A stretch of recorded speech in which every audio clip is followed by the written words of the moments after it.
Have you ever been judged by your appearance before someone even knew your name? Have you ever felt invisible?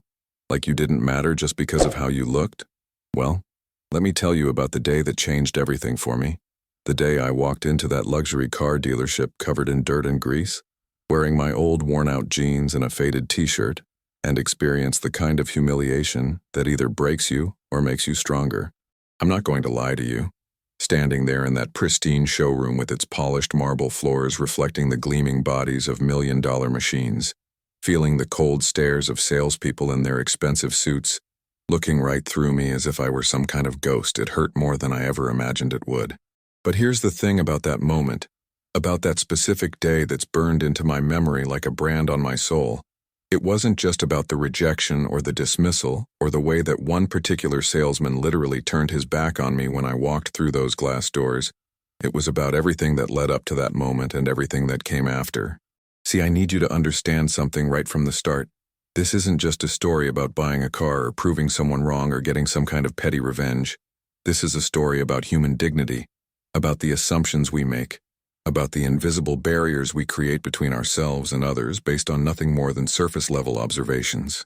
This is a story about a kid who grew up with nothing, who watched his parents work themselves to the bone just to keep a roof over our heads, who wore hand-me-down clothes and shoes with holes in them, who went to bed hungry more nights than I care to remember, and who made a promise to himself one day while staring at a poster of a red Ferrari on his bedroom wall, a promise that seemed so impossible at the time that even saying it out loud felt like a joke.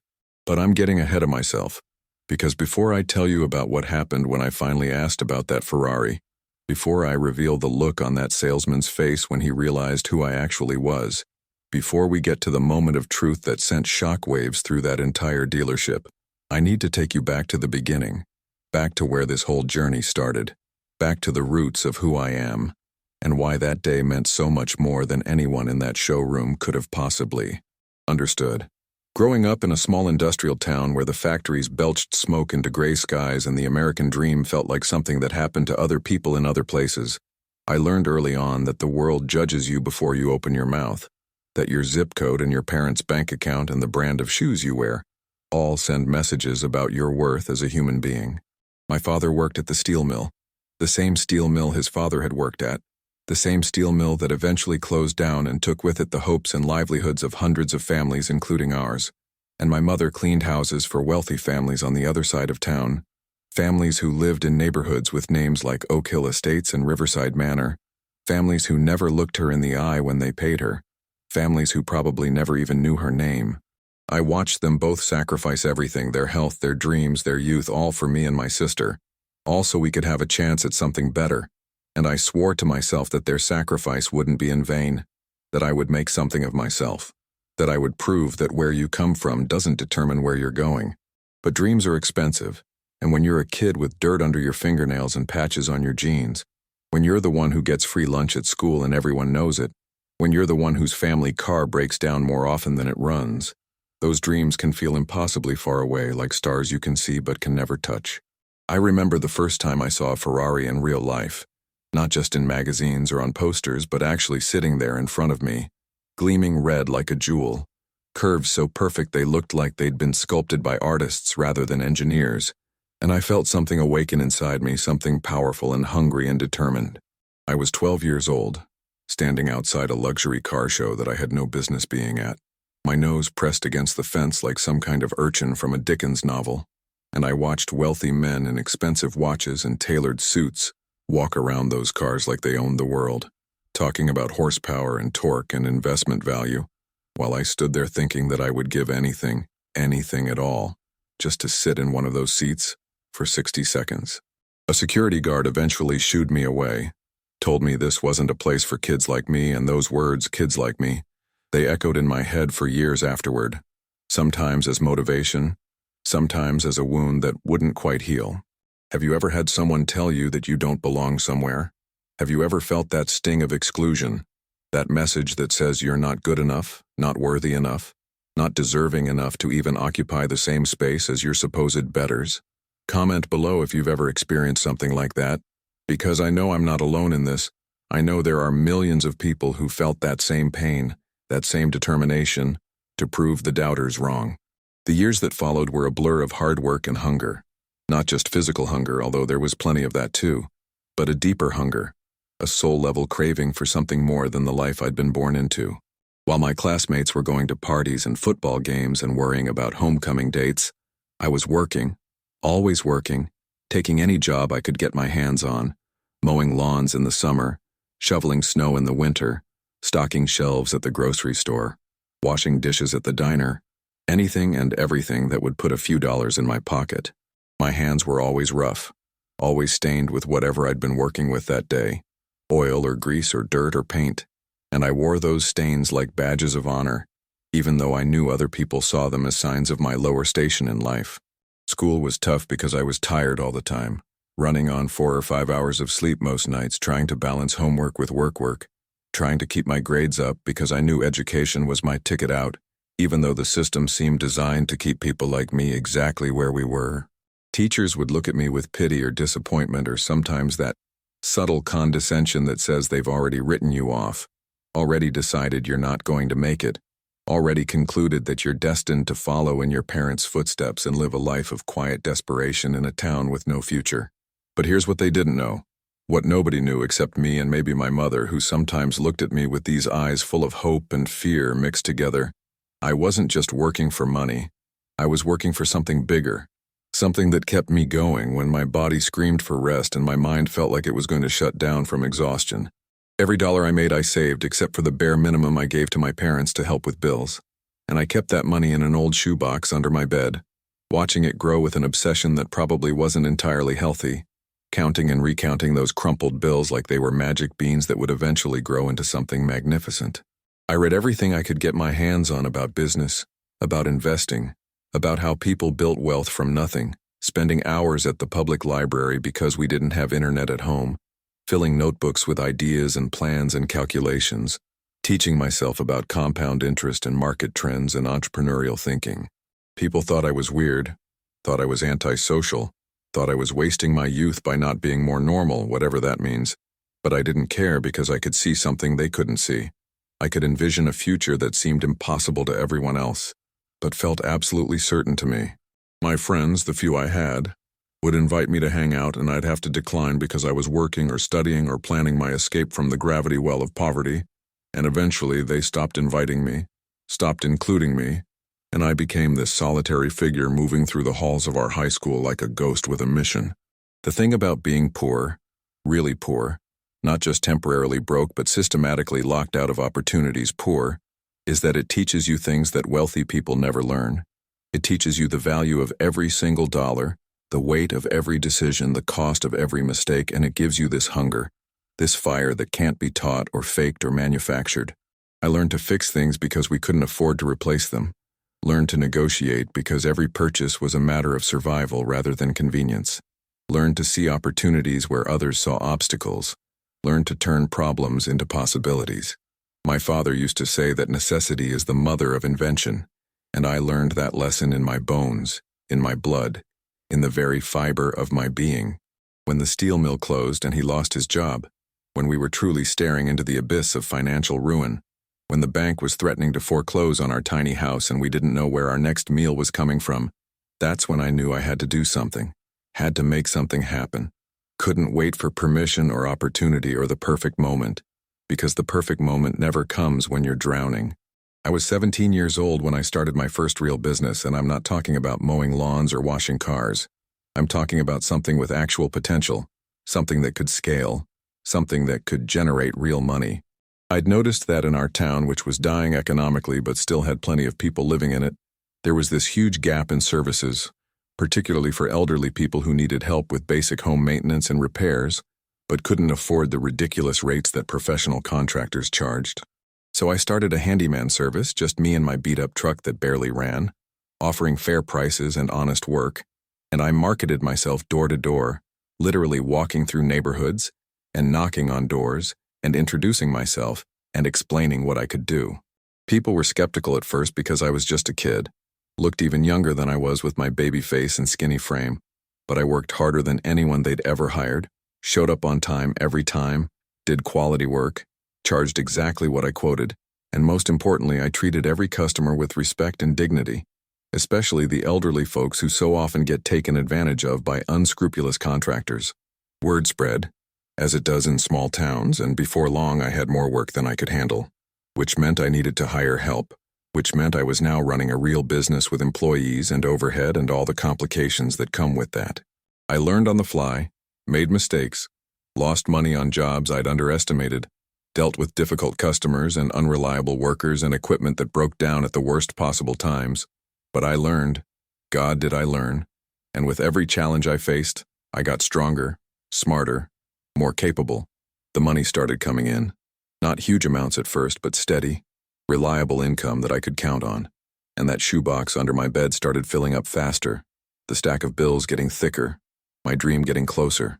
But I didn't spend it, didn't celebrate, didn't buy myself nice things or show off or act like I'd made it, because I knew I hadn't, knew I was still at the very beginning of a very long journey, knew that the real game hadn't even started yet. Instead, I reinvested everything back into the business, bought better tools, hired better people, expanded into neighboring towns, developed systems and processes that allowed me to scale, and by the time I was 19, I had a legitimate company with 12 employees and 6 figures in annual revenue. My parents couldn't believe it, couldn't understand how their son who they'd worried about so much had somehow figured out something they never could, and I saw in their eyes this mixture of pride and confusion, and maybe a little bit of sadness that they hadn't been able to provide the opportunities I'd had to create for myself. But I didn't do it alone, couldn't have done it alone, because they gave me something more valuable than money. They gave me the example of their work ethic, their integrity, their refusal to give up even when things were impossibly hard, and that foundation, that bedrock of character, that's what everything else was built on. By the time I was 22, I'd sold that first business for a significant profit and used that money to start investing in real estate, buying distressed properties, fixing them up, either flipping them for quick profits or renting them out for passive income. And I discovered I had a talent for seeing value where others saw only problems. The real estate market was recovering from the crash. There were opportunities everywhere for people with capital and courage. And I had both, had worked myself to the bone to accumulate the capital, and had been tested enough times to have plenty of courage. I bought my first rental property, a foreclosed 3-bedroom house that needed serious work, and I spent 3 months renovating it myself, doing everything from replacing the roof to updating the electrical to refinishing the hardwood floors. And when I was done, it was beautiful, something I was genuinely proud of, something that represented not just an investment, but a piece of me. My sweat and blood and vision transformed into something tangible and valuable. I rented it out and the cash flow was amazing, better than I'd projected, and I immediately took those profits and bought another property, then another, building a portfolio systematically and strategically, treating each property like a piece of a larger puzzle that I was slowly assembling. The thing about real estate that I loved was that it was real. You could touch it, walk through it, improve it with your own hands if necessary. It wasn't abstract or theoretical, it was solid and permanent, and in a life that had been characterized by instability and uncertainty, that solidity meant everything to me.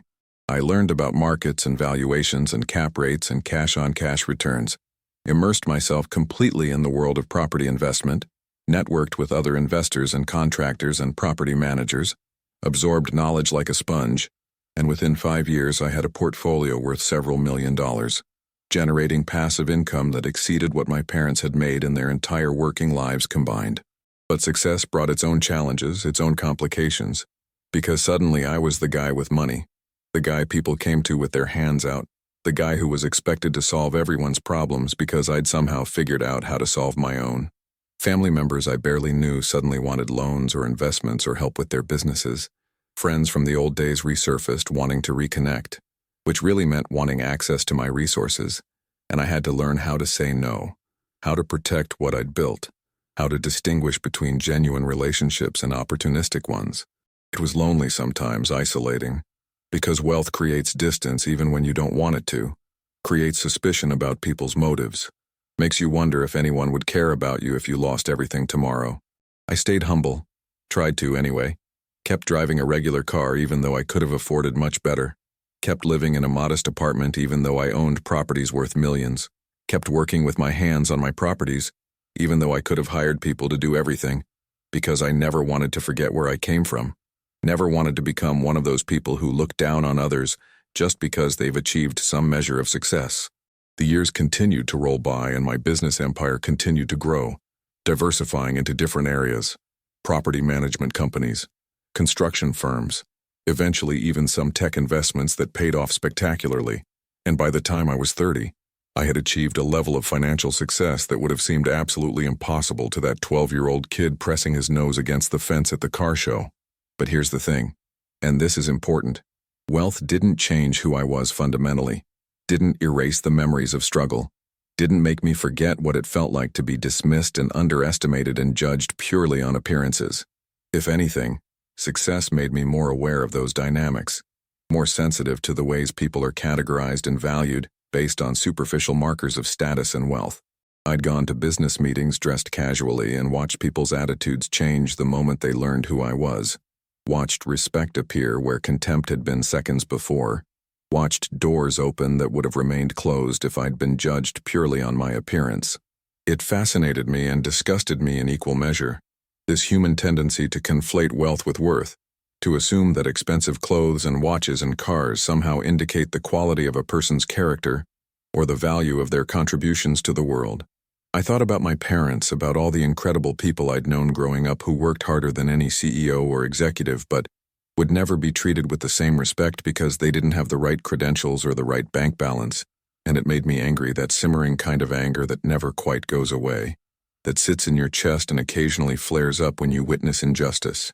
So even though I had money now, even though I could afford pretty much anything I wanted, I made a conscious decision to not let wealth define me, to not let success change my values, to remember always where I came from and who helped me along the way. I donated anonymously to causes I believed in, helped people quietly without seeking recognition, employed people from backgrounds similar to mine, and gave them opportunities they wouldn't have gotten elsewhere, tried in my small way to be the person I wished had been there for me when I was struggling. And through it all, that poster of the red Ferrari stayed on my wall. Even when I moved into nicer places, even when I had offices and fancy homes, that poster came with me, a reminder of a dream, a symbol of a promise I'd made to myself decades earlier. The decision to go back to that dealership wasn't impulsive, wasn't born out of a desire for revenge or vindication. It was something I'd been thinking about for years, wondering about, imagining how it would feel to walk through those doors again, not as a desperate kid, but as someone who belonged there. Someone who could buy anything on that showroom floor without even thinking about the price.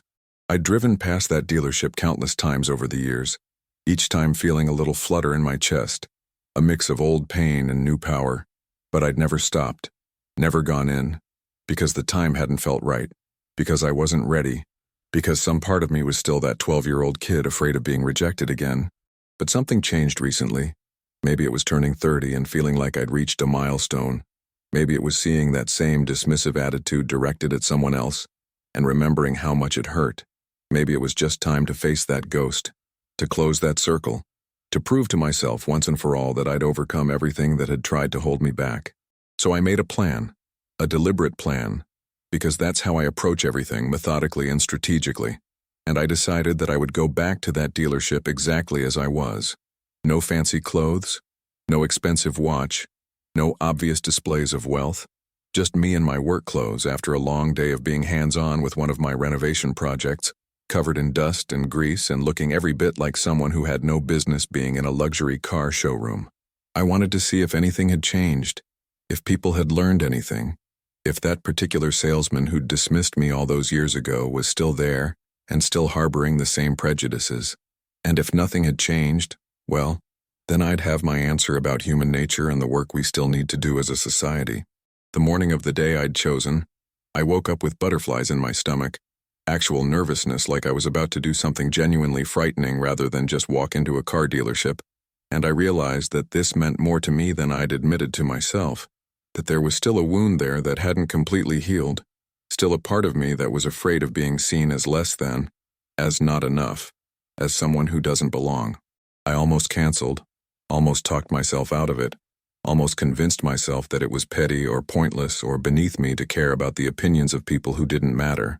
But then I remembered that this wasn't really about them.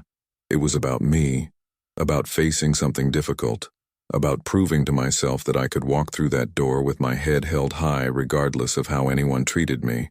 So I spent the day working on one of my properties, a complete gut renovation of a historic building I was converting into luxury condos. And I got dirty, really dirty, covered in drywall dust and paint and who knows what else. My clothes torn and stained, my hands blackened with grime, my hair a mess, looking like exactly the kind of person that luxury salespeople are trained to ignore or dismiss as quickly as possible. And as the afternoon wore on and I knew I was going to go through with it, I felt this strange calm come over me, this acceptance of whatever was about to happen, this understanding that the outcome didn't really matter because I knew who I was, knew what I'd accomplished, knew that my worth as a human being had nothing to do with whether some salesman in a suit treated me with respect. I drove to the dealership in my work truck, not one of the luxury vehicles I owned, but the beat-up pickup I used for construction jobs, and as I pulled into that pristine parking lot, filled with gleaming sports cars and SUVs worth more than most people's houses, I felt the contrast acutely, felt like I was crossing some invisible boundary between worlds, between the place I came from and the place I now technically belonged but still somehow felt like an outsider in. The dealership looked exactly the same. That same sterile modern architecture, those same massive glass windows, that same aura of exclusivity and privilege, and I sat in my truck for a moment just breathing, just centering myself, just reminding myself why I was doing this and what it meant. Then I got out, walked across that parking lot feeling the weight of every step, pushed open those heavy glass doors, and stepped into the showroom that had haunted my dreams for so many years. The first thing that hit me was the smell, that intoxicating combination of leather and new car and money that luxury dealerships all seem to share. And the second thing was the temperature, perfectly climate-controlled at exactly the right coolness. And the third thing was the sound, the hushed murmur of expensive transactions happening in private offices, the soft classical music playing overhead, the click of expensive shoes on polished marble. And there they were, the cars, dozens of them, Ferraris and Lamborghinis and McLarens and Bentleys, each one a work of art, each one representing more money than my parents had made in years of backbreaking labor. And I felt that old hunger rise up in me, that desire not just to own these machines but to belong in this world, to be accepted, to be seen. The salespeople were scattered around the showroom, 3 or 4 of them that I could see, all dressed impeccably in suits that probably cost more than my entire outfit, including my work boots, and I watched them watching me, saw their eyes scan me from head to toe, saw them make their assessments and reach their conclusions in the space of a heartbeat, saw them literally turn away, dismissing me as someone not worth their time, someone who couldn't possibly afford anything in this showroom, someone who was probably just here to gawk and waste their valuable time. It was exactly what I'd expected, but it still stung, still activated that old shame, still made me feel small for just a moment before I remembered who I was and what I'd overcome. I walked slowly through the showroom, taking my time, looking at each car with genuine appreciation because I actually knew these machines, had studied them, understood their engineering and their heritage and their significance in automotive history, and I could feel the salespeople watching me peripherally, waiting for me to leave, hoping I'd get the message and go back to wherever people like me belonged. Then I saw him, the salesman, not just any salesman, but the one from all those years ago, older now but unmistakably the same person, the same condescending expression, the same aura of superiority, the same man who had turned his back on a 12-year-old kid at a car show and told security to remove me. He was standing near the back of the showroom talking to what appeared to be a wealthy client, someone in expensive clothes and visible jewelry, giving them his full attention and his best salesman smile. And I felt my heart rate increase, felt that old anger mixed with anticipation, felt the moment approaching when everything would come full circle. I walked toward the back of the showroom where the Ferraris were displayed, the crown jewels of the collection, each one more beautiful than the last, and I stopped in front of a particular model, a red one, of course, similar to the one on my poster, the one I'd been dreaming about for 18 years. And I just stood there looking at it, not touching it because I knew that would bring immediate intervention, just looking at it and remembering and feeling the weight of the journey that had brought me to this moment. The salesman finished with his client, shook hands, walked the person toward the door with all the attention and courtesy he'd never shown to people he deemed beneath him, and then he turned back into the showroom, and his eyes landed on me, standing there in my dirty work clothes looking at a car worth more than most people's homes, and I saw his face change, saw annoyance flash across his features, saw him start to approach me with that particular walk that people in authority use when they're about to tell someone to leave. He came right up to me, not even bothering with a greeting, and said in a tone that was barely polite, "Can I help you with something?" And I heard in those 5 words all the subtext, all the unspoken message that said, "You don't belong here. What are you doing here? Please leave so I can get back to real customers who might actually buy something." I turned to look at him, saw him up close for the first time in years, saw the same eyes that had looked through me rather than at me when I was 12, and I felt remarkably calm, remarkably centered, remarkably free of the need to prove anything to this man who represented everything wrong with how we judge and value each other. I smiled at him, a genuine smile, not aggressive or confrontational, just peaceful, and I said in a quiet voice, "Yes, actually, I'm interested in this Ferrari. Could you tell me more about it?" His face went through several expressions in rapid succession, surprised that I'd spoken to him so normally, confusion about how to handle this situation, irritation that I was apparently going to waste his time with questions about a car I obviously couldn't afford, and finally decision as he clearly chose to humor me briefly before finding a way to get rid of me. He launched into what was obviously a memorized sales pitch, listing specifications and features in a monotone voice that communicated his complete lack of engagement with me as a potential customer, and I listened patiently, nodding occasionally, asking intelligent questions that I could tell surprised him because they showed I actually understood these machines, and I watched him slowly realize that I wasn't the typical person he'd initially judged me to be. But still, his prejudices were strong, his assumptions firmly in place, and when I asked about pricing and financing options, he actually laughed, a short bark of a laugh that he tried to cover with a cough, and he said, "Sir, these vehicles start at several $100,000, and we typically require substantial down payments and verification of income before we can even begin a serious conversation about purchase." And in those words, I heard everything I needed to hear: the dismissal, the assumption, the judgment, all still intact despite my questions, despite my obvious knowledge, despite every indication that I might actually be a serious customer. Have you ever been in a situation where someone completely underestimated you, where someone made assumptions about your capabilities or your worth based purely on how you looked? Comment below and tell me about it, because I think we've all been there in one way or another. We've all felt that sting of being judged unfairly, and I want you to know you're not alone in that experience.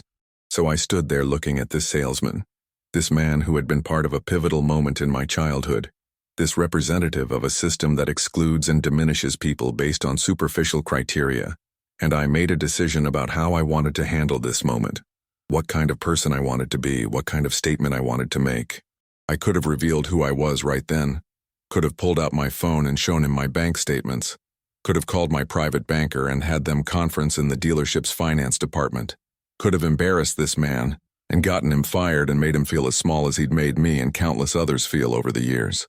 But that's not who I am. That's not what this moment was about, and I realized that true power isn't about humiliating people or proving them wrong. It's about maintaining your dignity and your values, regardless of how others treat you. So instead, I simply said, "I understand. I know these are serious purchases, so let me ask you this. If I were serious about buying this car today, what would the process look like? What paperwork would I need? What are the actual steps?" And something in my tone, something in the specificity of my questions, something in the way I held his gaze without aggression but also without submission, made him pause, made him look at me a little more carefully, made him start to wonder if maybe he'd made a mistake in his initial assessment. He opened his mouth to respond, probably to give me some bureaucratic runaround that would effectively end the conversation, but before he could speak, another salesman approached, a younger guy I didn't recognize, and he interrupted politely and said to my salesman, "Michael, there's a phone call for you from the regional manager. He says it's urgent." And my salesman, clearly annoyed at the interruption but unable to ignore a call from his boss, excused himself and walked away, leaving me standing there alone in front of that beautiful red Ferrari, the car that had symbolized everything I wanted to achieve, everything I wanted to become, everything I wanted to prove to myself and the world. The younger salesman lingered for a moment, and unlike his colleague, he actually looked at me, really looked at me, saw me as a person rather than a category, and he smiled and said, "Beautiful car, isn't it? Have you been interested in Ferraris long?" And there was no judgment in his voice, no condescension, just genuine human interaction. And I felt immediately that this was a different kind of person, someone who understood that you can't judge people by appearances, someone who maybe had his own story of being underestimated or dismissed. We started talking, really talking about cars and engineering and the history of Ferrari and what it meant to own one of these machines, and I found myself sharing more than I'd intended, telling him about that poster on my wall, about seeing my first Ferrari at 12 years old, about making a promise to myself that one day I'd earn the right to own one, not because I needed to prove anything to anyone, but because it represented something deeply personal to me, a symbol of a journey. Completed, a dream realized, a promise kept.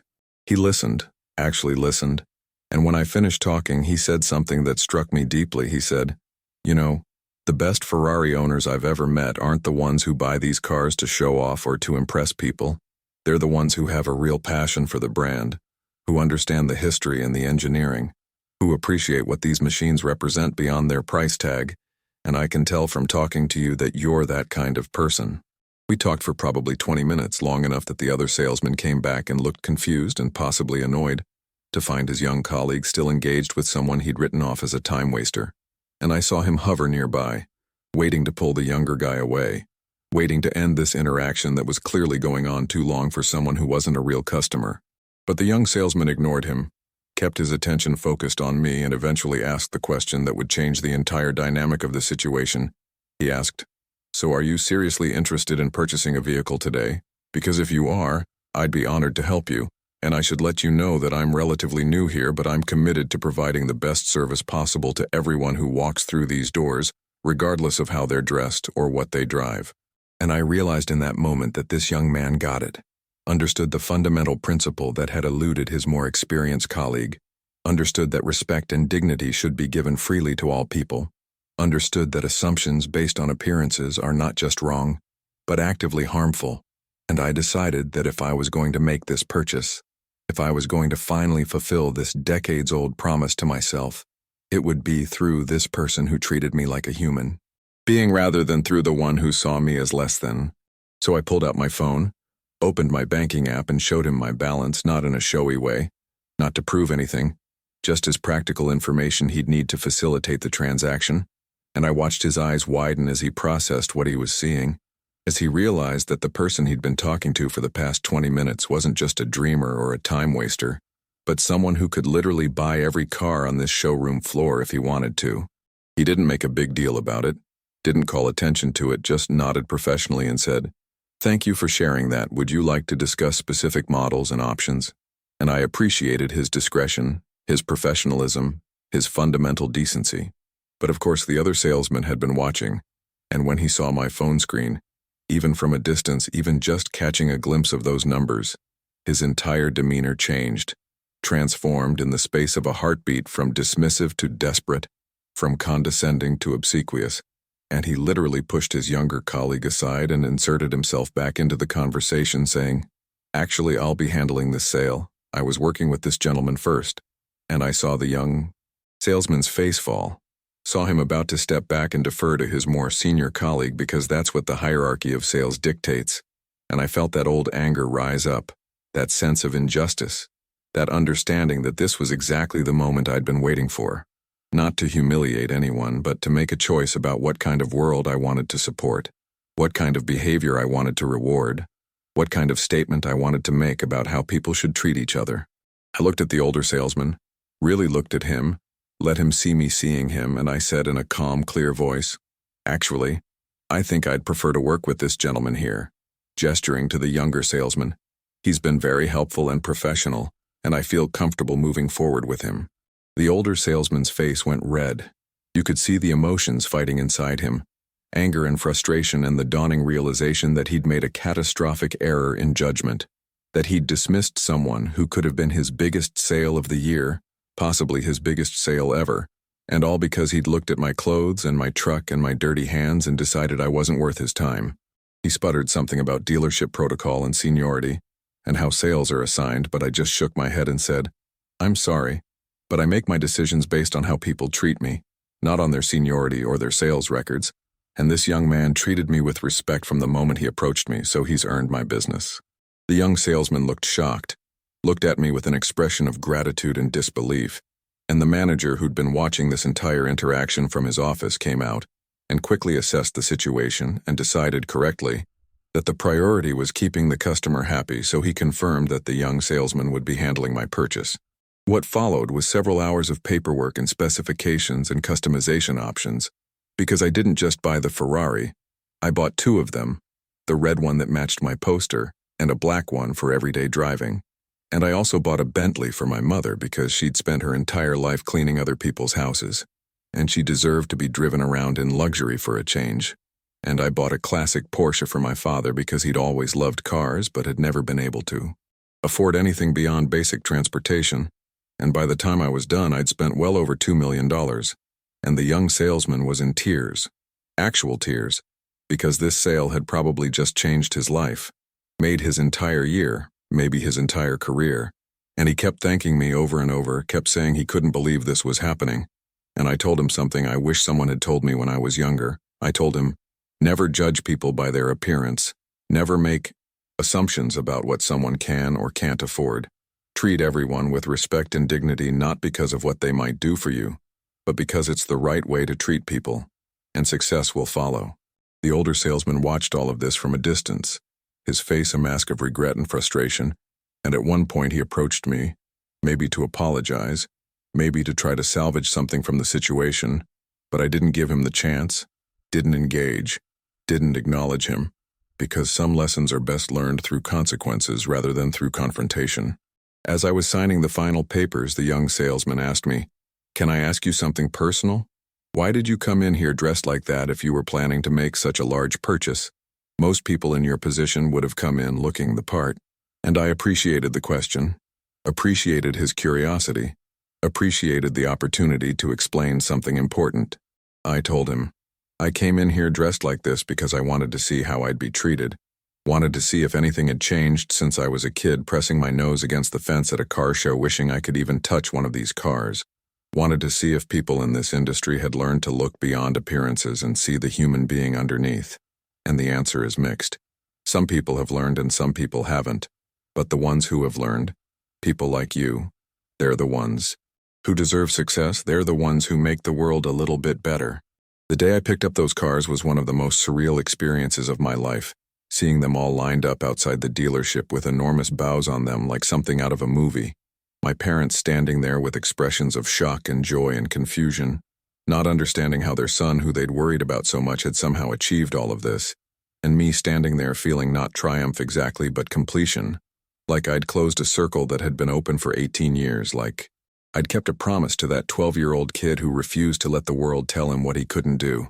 We took photos, my parents and me, with those cars, and I kept one of those photos on my desk to this day, a reminder of where I came from and what it took to get here, a reminder that success isn't just about accumulating wealth but about maintaining your values and your dignity and your humanity through the entire journey.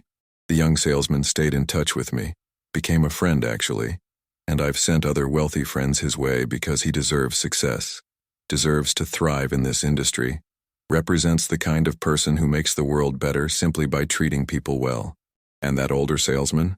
He still works at that dealership as far as I know, probably still making the same mistakes, probably still judging people by their appearances, probably still missing opportunities because he can't see past his own prejudices.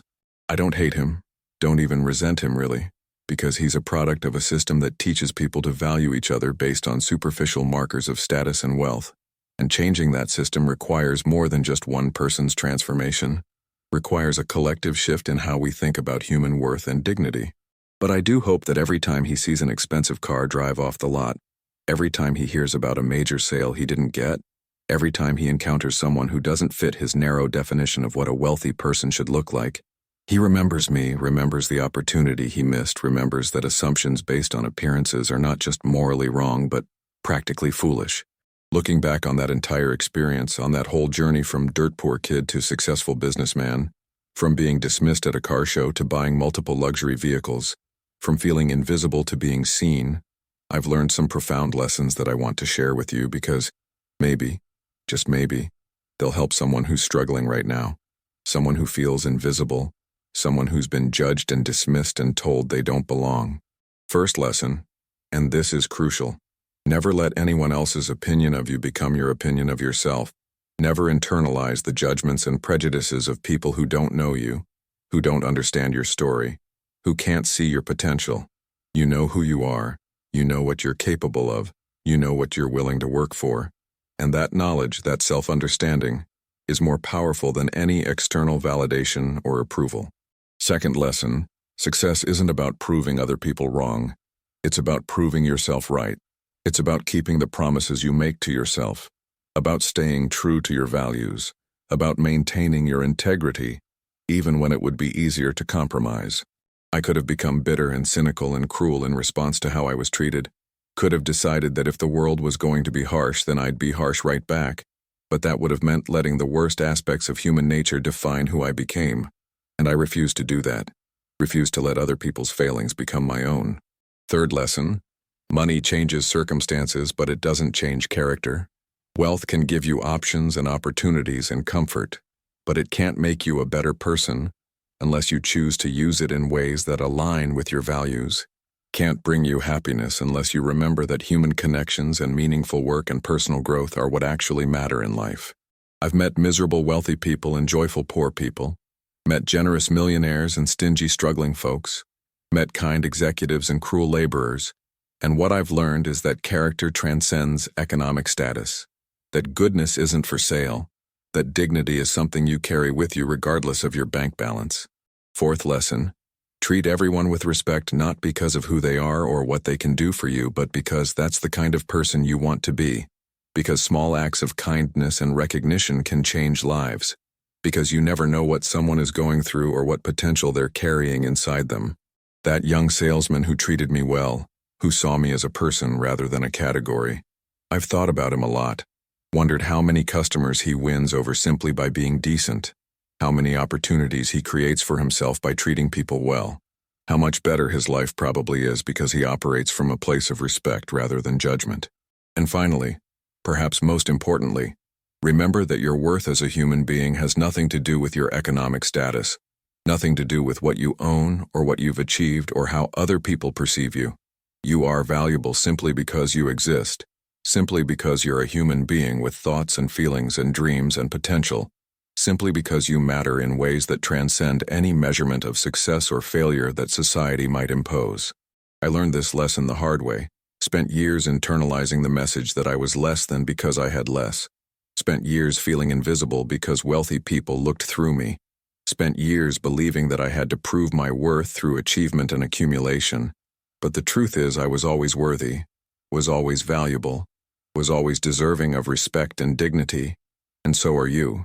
Regardless of where you are in your journey, regardless of what you have or don't have, regardless of how others treat you.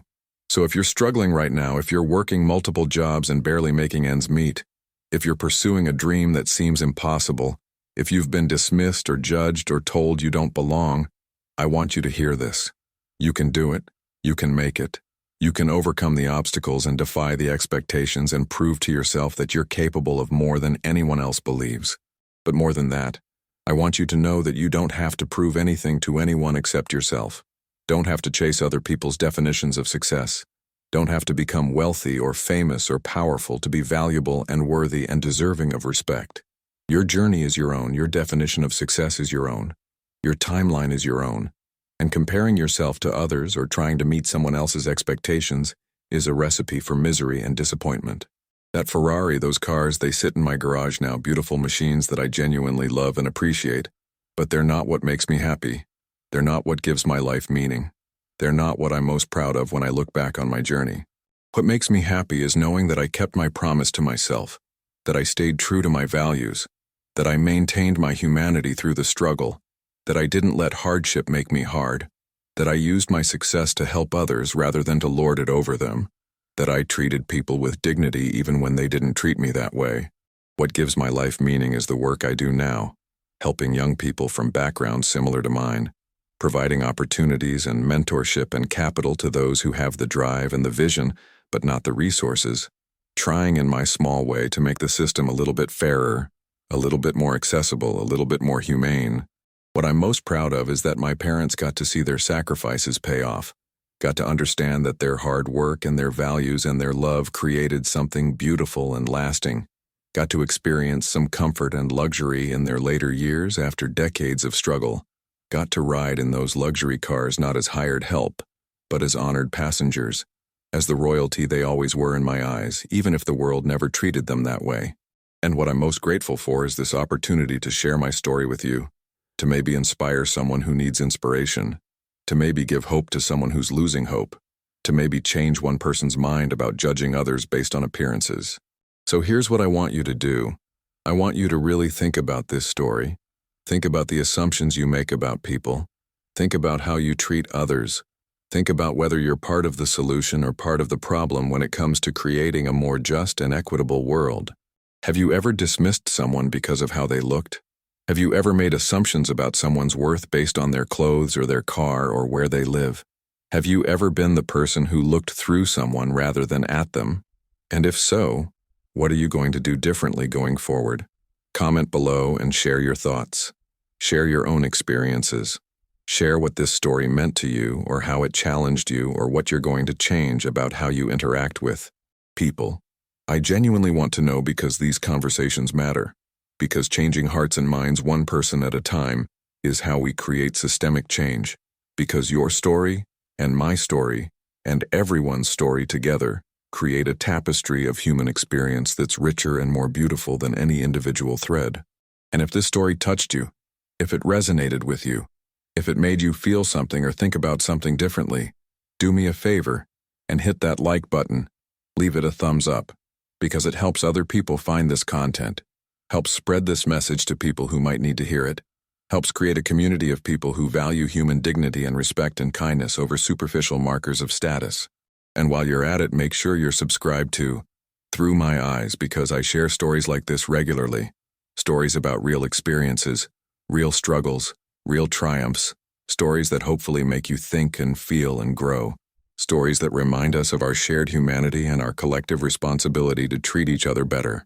Hit that notification bell too so you never miss a new story. So you're part of this community of people who believe that everyone deserves to be seen, to be heard, to be valued. Because at the end of the day, that's what this is all about, not the cars or the money or the success, but the fundamental human need to be recognized as worthy, as valuable, as deserving of respect regardless of circumstances. And I hope that in some small way, this story helps you recognize that worth in yourself and in others, helps you see past the surface to the person underneath, helps you understand that we're all on our own journeys, facing our own struggles, carrying our own dreams, and we all deserve to be treated with dignity and kindness along the way. Thank you for listening to my story.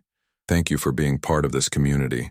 And remember, never judge a book by its cover, because you never know who might surprise you, who might exceed your expectations, who might teach you something profound if you just take the time to see them as they truly are.